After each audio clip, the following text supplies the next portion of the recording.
Human curiosity is often drawn toward the unexplained. The atmospheric shift occurs when such abstractions manifest as a physical, irreversible reality. The accounts we examine today reflect a calculated brutality. They contain deviations from the expected. Our opening case is a study in grief and leads to a conclusion that challenges belief. Melissa Mooney, August 6, 1999. The morning appeared unremarkable for the secretary. She was employed at the Wellington FBI field office in North Carolina. She was driven, charismatic. Her career path was ascending. After years of disciplined financial sacrifice to secure a private residence, she was prepared to establish roots. She was a woman of independent means. She was devoted to her family.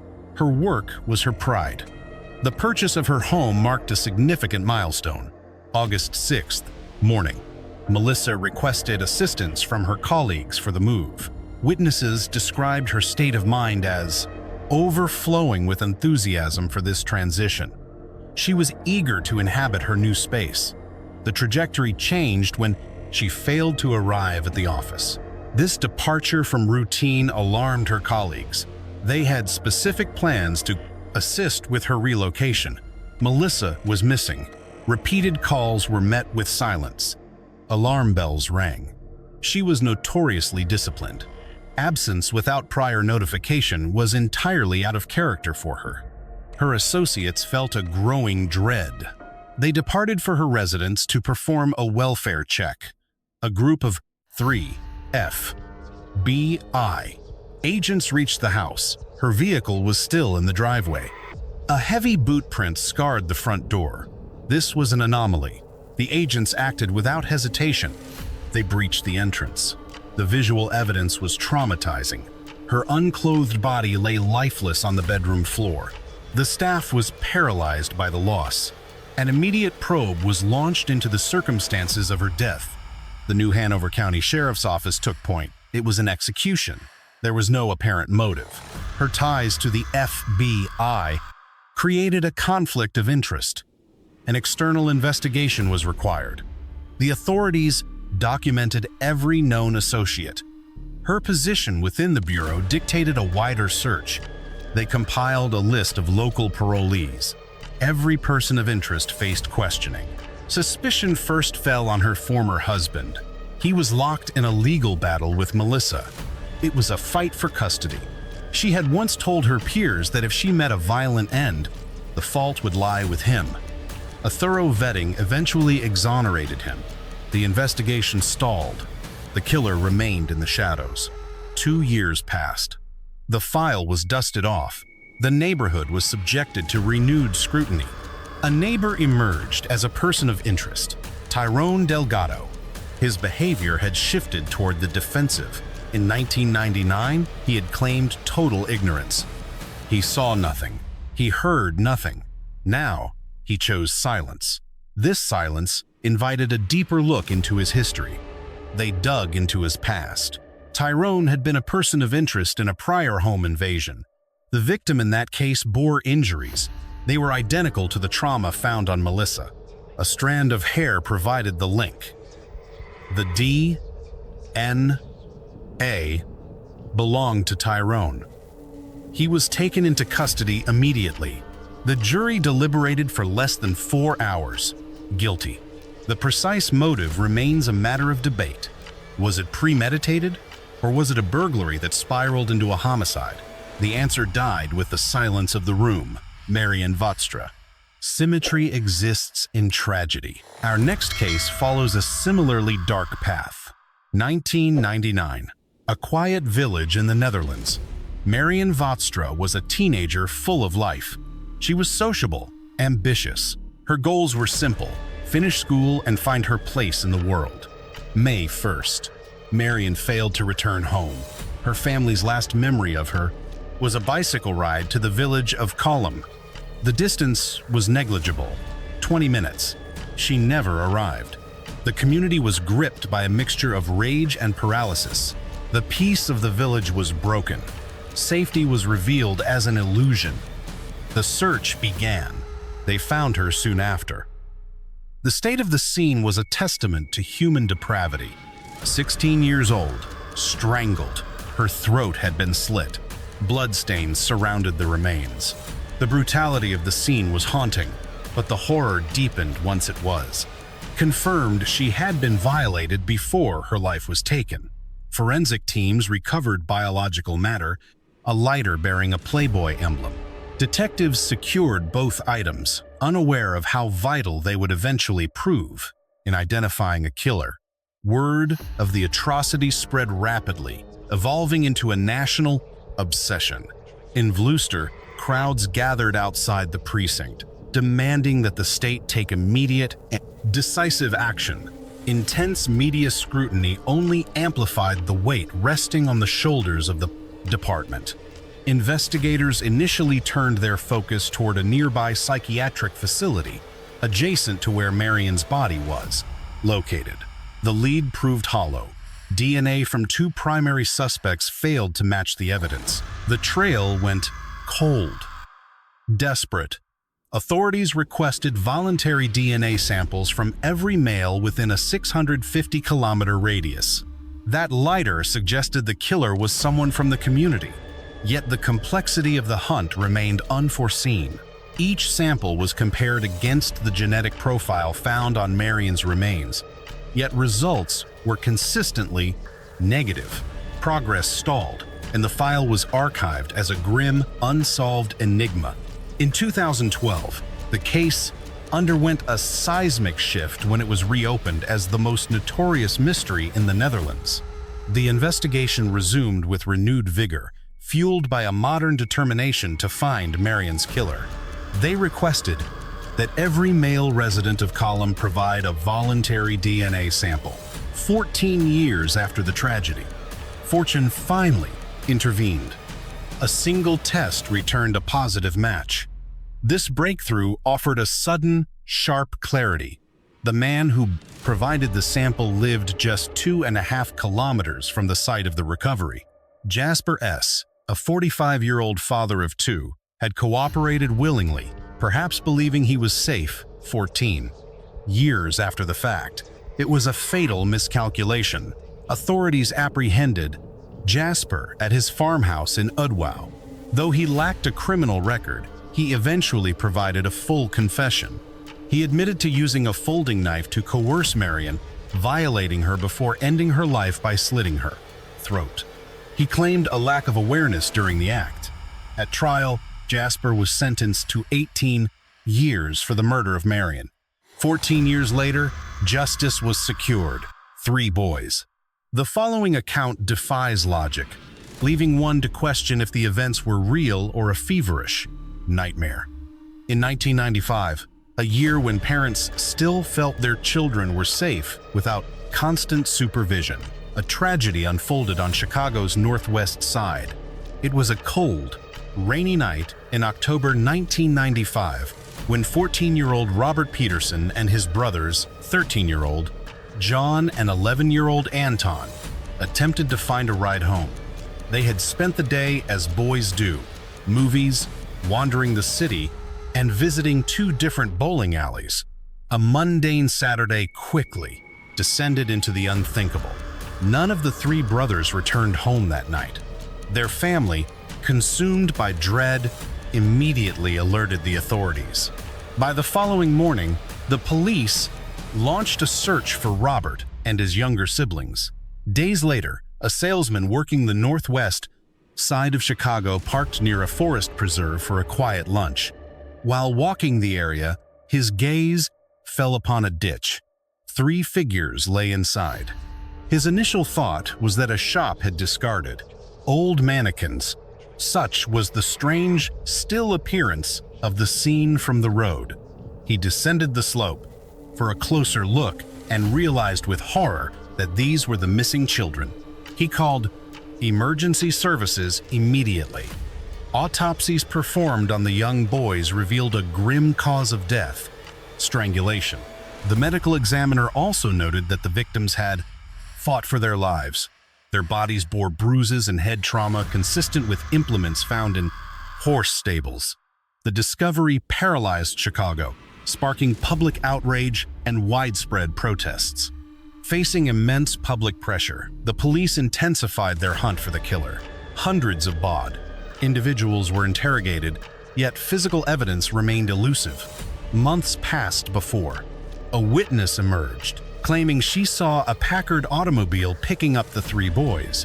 This was the first viable lead. Investigators tracked 970 Packard owners, but the search yielded no definitive connection. Without evidence, the trail withered, and the case joined the ranks of the city's long-term mysteries. A dark narrative began to unfold in 1977, revealing a truth no one had anticipated. Helen Voorhees Brack, a woman of immense wealth, vanished without warning.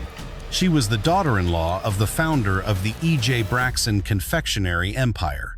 Brack was a devoted equestrian who spent her fortune on elite, well-bred horses. In the mid-1970s, she sought a new addition from the Bailey and Country Club stables. It would be her final transaction. Richard Bailey was the man behind the deal. Bailey allegedly defrauded Brack, passing off inferior animals as prize-winning thoroughbreds. This systematic deception drained hundreds of thousands of dollars from the unsuspecting heiress. Sensing a betrayal, she commissioned an expert to evaluate the true worth of her stable. The appraiser confirmed her fears. The horses were essentially worthless.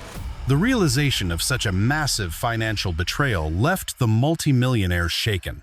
She delivered an ultimatum, threatening to involve the law unless the owners confessed to their crimes. On February 17, 1977, Brack disappeared. She was last seen at a Minnesota clinic. Law enforcement launched an inquiry, yet no physical evidence of her whereabouts surfaced. The trail went cold. In May 1984, the court officially declared her deceased. No remains were found. Investigators theorized her body was destroyed in a 1977 stable explosion.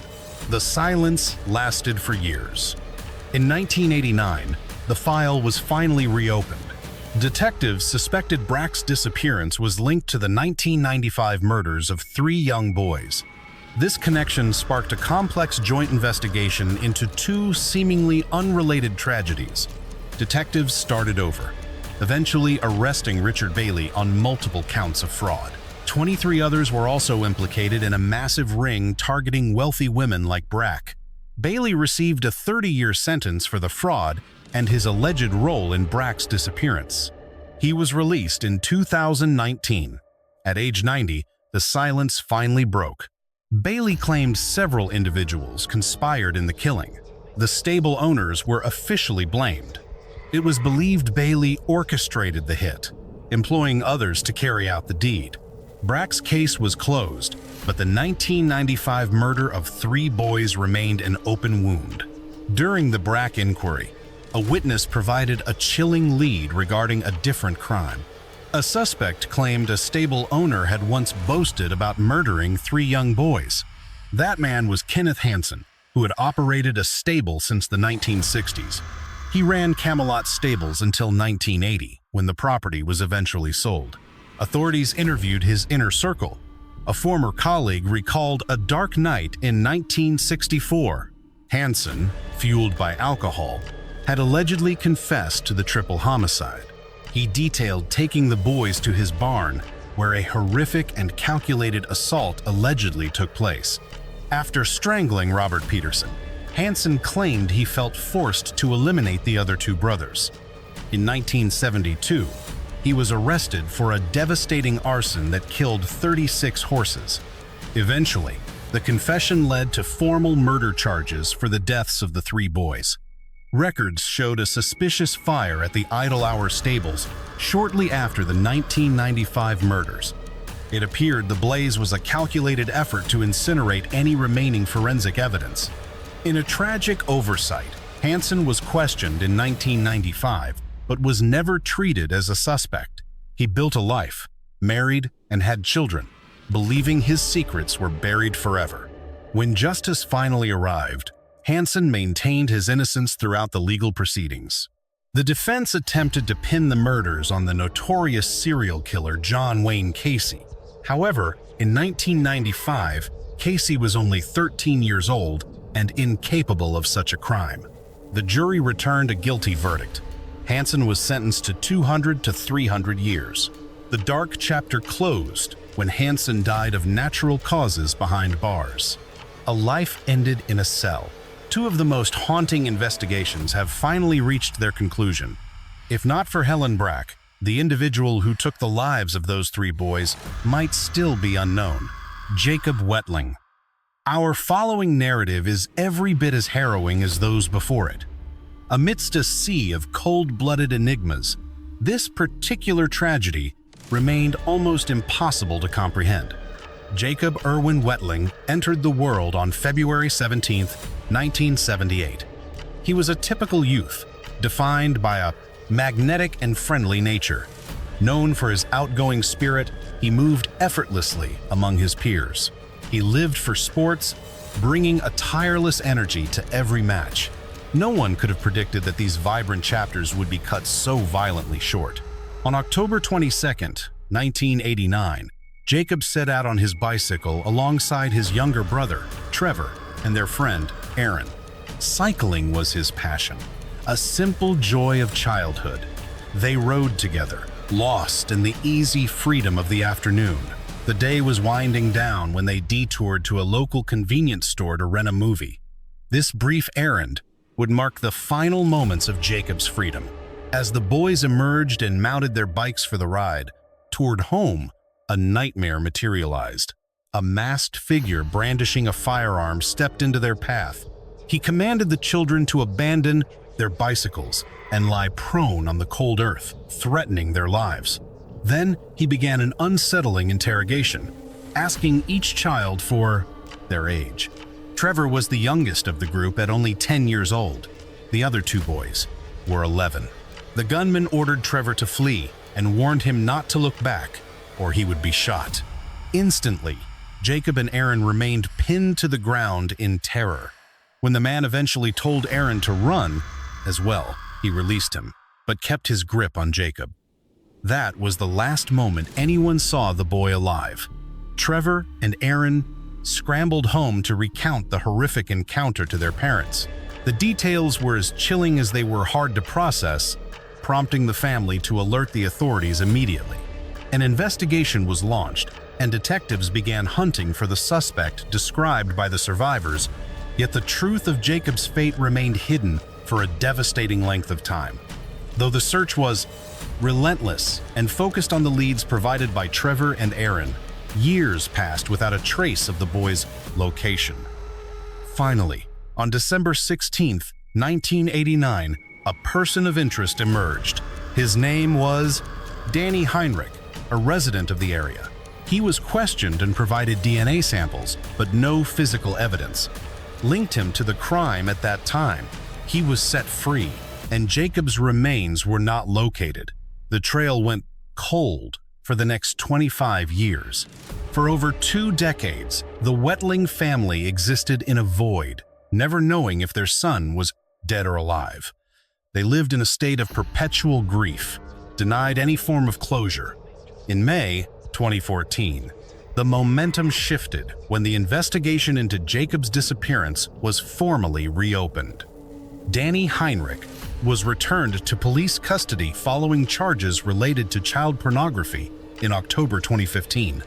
On September 1, 2016, Heinrich at last admitted to the murder and revealed the site where he had hidden the remains. His confession included disturbing details regarding a predatory history with young boys.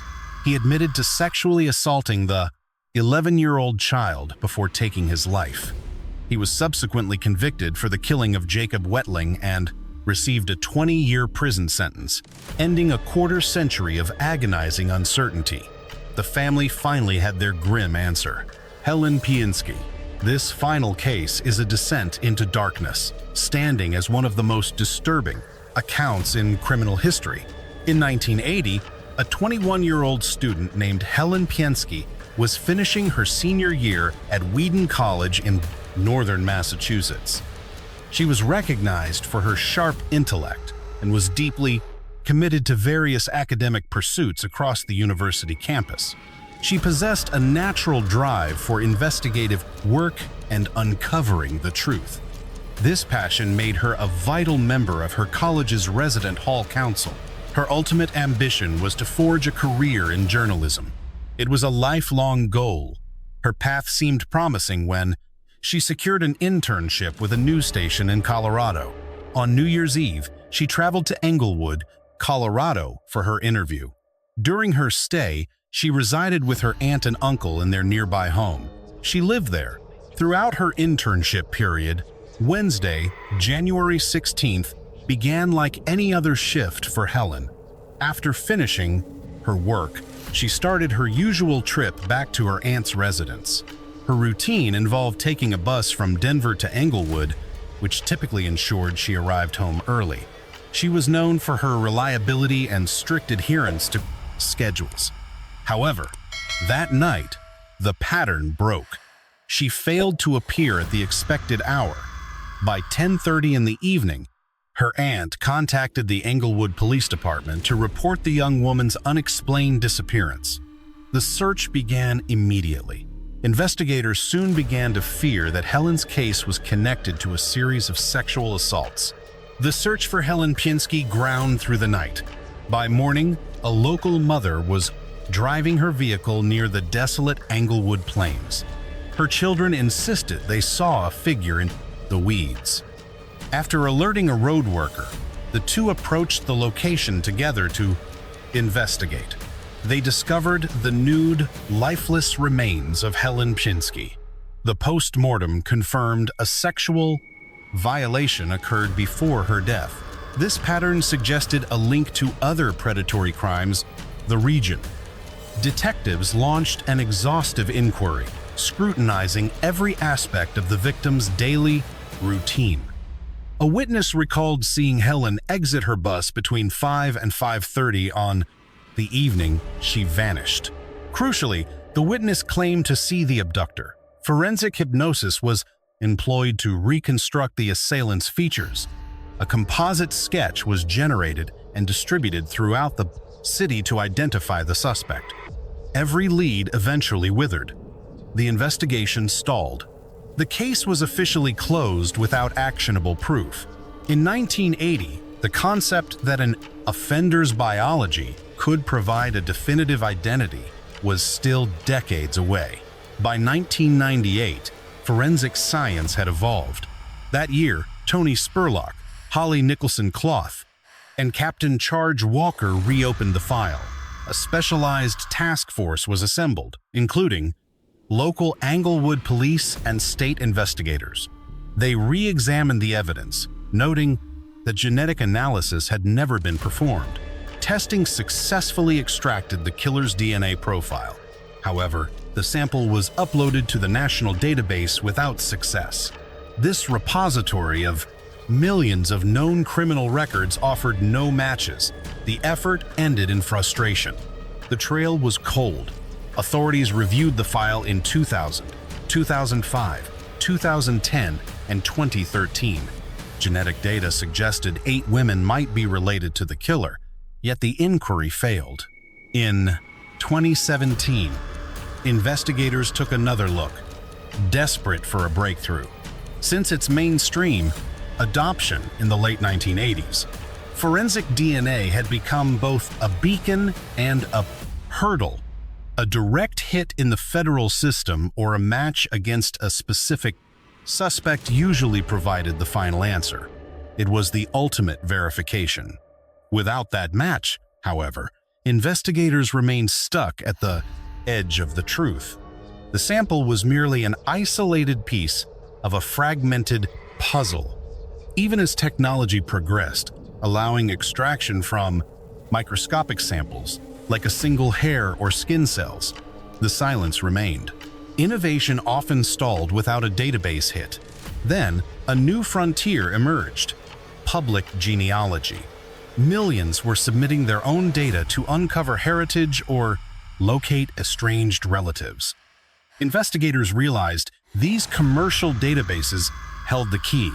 They didn't need the killer's profile if they could identify his biological relatives instead. Authorities took the evidence and uploaded it to an open-source platform known as GEDmatch. Investigator Shannon Jensen spearheaded the effort. In 2019, she began the daunting search. The initial run produced 3,000 genetic matches. 3,000 people were linked to. The suspect police had hunted for 4 decades. Eventually, Jensen identified William White Jr., a man with a history of sexual deviance.